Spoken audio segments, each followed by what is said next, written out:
في مستشفى في ديربتسن شمالي المجر أجرى الأطباء عملية فريدة من نوعها، حيث أنجزوا ولادة قيصرية لطفل من والدته المتوفاة كلينيكيا منذ 3 أشهر. الأم كانت أصيبت بجلطة دماغية وهي في الأسبوع ال15 من الحمل، إلا أنها وضعت تحت أجهزة خاصة تمكن قلبها من العمل بشكل طبيعي. رئيس المركز الطبي في جامعة ديربتسن يقول وفقا للبيانات الطبية لم يحدث هذا الأمر من قبل أن تتم الولادة بعد هذا الوقت الطويل من الوفاة سريريا.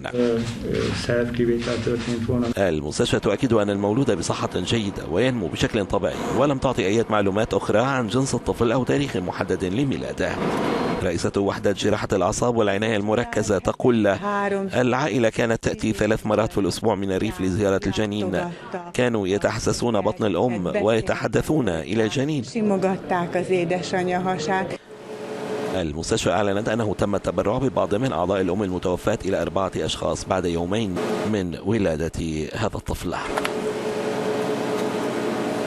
مراسلة يورونيوز في المجر تقول هنا في ديربتسن عملت 11 مجموعة طبية مختلفة بشكل كبير كي يتمكن 5 أشخاص من البقاء على قيد الحياة بفضل حالة وفاة واحدة.